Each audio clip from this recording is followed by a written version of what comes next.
All right, guys, we have our gymnastic Wednesday strength portion, and we're going to start off with an EMOM. So it's going to be every minute you're going to rotate through 3 different movements for 4 rounds. Okay. The first one is 1 to 3 rope climbs. So number 1, always only go as high as you feel comfortable, and you have 1 to 3 reps depending how good you are. All right. So the easiest variation here, if you've never done rope climbs before, is what we call a rope lower. So straddle your feet. Grab the rope nice and high so you can feel your weight as you lean back, and then you're going to lower yourself to the ground. Okay?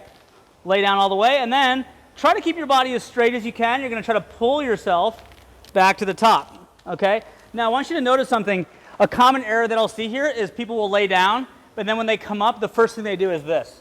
So, right? I didn't have to use any of my upper body strength. So try to pull from that first rep your hips and shoulders off the ground so you feel that body weight. And it requires you to use a little bit more grip strength, which is a big part of getting good at rope climbs, okay? From there, you're gonna start to try to hang, okay? So for some people, just trying to hang on the rope is a good first skill, or just doing like a rope pull-up, but you wanna ideally learn how to use your feet to anchor. So you need to be able to hang. So if you think about hanging, it's easier to hang on something with straight arms versus hanging like this. So start with your grip nice and high, okay? And then see if you can hang. All right? So you can just practice that if you want, and then try to use your anchor. Lift the foot up. My hands are nice and high. I'm going to grab the rope between my feet, and now watch when I stand up, I'm going to pull at the same time. Okay? I say you know you have a good anchor if you can let go of one hand. Okay? So now I'm standing on my feet as well as using my hand to kind of hold my body position. If you feel good from there, then you try to go up another one. Watch, my arms are straight. I don't start by pulling with my arms. I lift the knees and then go up that way, okay? When you come down, hand over hand. If you want to jump off, just make sure you miss the rope, look down. So that's it, 1 to 3 reps. From there, we're going to rotate to the movement number 2, which is going to be max ring dips in 20 seconds. So, one thing I always bring up, at each of our gym locations, we do have a straight bar dip setup, so the rings are not very stable. So if you can use the ring dip station or the parallel bars, that stability makes doing dips a little bit easier, which is a great option. On the rings, a lot of people will use the bands. So remember, for the band, one hand over the ring. I don't even need to attach it, okay? Just the pressure of my hands will hold the band in place. I like to put my foot in, so make sure the band or the rings are a little bit higher. Okay, at the bottom position, I want my bicep to touch the ring, and at the top, I want to get that good lockout, okay? If you need a little support at the bottom, I use my foot for a little support, or you stay off the ground, just making sure you're getting good range of motion every time, and rest as needed. You got 20 seconds to get as many reps as you can, okay? From there, we're going to go to 30 seconds of hollow rocks. So a hollow rock, simple looking movement, but challenging. This is a hollow position, so if you're just learning, just try to hold hollow for 30 seconds. The easiest version of this is a tuck, okay? If that's hard for you to hold for 30 seconds, keep it static. Don't go to anything dynamic. The hollow rock is when we're rocking, okay, and we feel this nice smooth roll back and forth on our low back. So the full movement would be an extended position. This is hard to do for 30 seconds straight properly, but start small if you need, start static if you need, and then build up in difficulty round to round depending on how it feels, okay? Because you have to go through all those movements 4 times. So that's our strength portion. We got some more gymnastics and the conditioning for you. All right, guys, we have a 2-part gymnastics workout as well. It's going to be 3 rounds of 5 bar muscle ups, 25-foot handstand walk, and 200-meter run. 3 rounds through that. And then you immediately go into 3 rounds of 10 chest-to-bar pull-ups, 10 handstand push-ups, and 200-meter run. 18 minutes to complete the whole thing. So let's talk about some basics here. So for the gymnastics, choose something that you're comfortable doing when you're tired. If you think about the bar muscle ups is in the first part, and chest to bar pull-ups are in the second part. So the idea is, for the first round, choose a pull-up variation that's challenging for you. It's only 5 reps, so something that's challenging.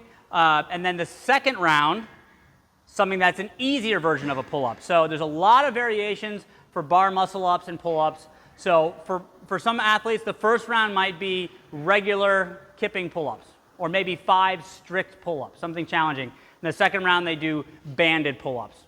or something like that. But just think 2 versions. The first one's harder, second one's easier. Okay, I'm going to go through a couple variations of bar muscle-ups and pull-ups for you so you can make those decisions on your own. So bar muscle-up, a couple ways that you can scale this if you're going to do the actual full movement. One very common, more advanced, is using a band. So you have to have a good understanding of the movement, but a band goes on your foot, you jump to the bar, swing, and up over the top. Okay? Another version, not as complex, harder in busier classes, but really beneficial to feel the movement if you have the opportunity to set this up, is a jumping bar muscle-up. This allows you to feel that transition of your elbows coming over the bar, finding support, and finishing the movement on your own. So it looks like this. I can jump, transition, and then press. Okay, so the higher you make the box, the easier this is. But this is a really fun variation if you've never felt the movement before. Of course, variations of a pull-up, we can do regular banded strict pull-ups.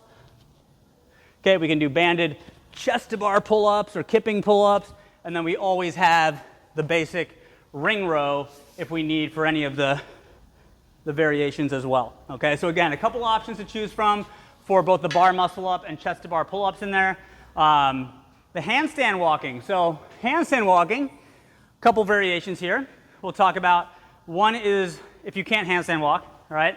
One is to reduce the distance, so it's 25 feet, so you can work, just attempt 5, 6, 7 attempts, getting as far as you can. The other 2 most common is the wall walk and shoulder taps. So a wall walk looks like this. You start in the bottom of the push-up, and you're going to do 2, or if you're stronger, 3 wall walks. You just start by coming up on your knees, tuck your chin, reach your foot up, and then walk your hands back. Ideally, you could walk till your nose touches the wall, but just go as high as you feel comfortable, walk back forward, and that's 1 rep. Okay, so if you can't make it all the way, or you're not comfortable getting that inverted, just go halfway and back down. That's one option. Option 2 is to do shoulder taps. Okay, so you can do something like this, where you just hold this position about 45 degrees, and I tap, 15 to 25 reps per round, depending on how strong you are. So that's the handstand walking variation. All right. The only last thing to cover is the handstand push-up. So a couple options here. Number 1 is regular push-ups. So if regular push-ups are challenging for you, feel free to do some regular push-ups. This should be something that you're comfortable doing pretty easily for a set of 10. Easy option here as well would be to get a set of dumbbells in a seated position and just work on that pressing strength. Okay. I can do a pike position where I start in like that down dog, chin tucked, touch the head, and push back out. I can do that same thing with my feet or knees elevated on a bench. And then I can also do the standard kipping handstand push-up, lower down, and kip back to the top. All right? So that's a lot of variations there, guys. Have fun with that workout.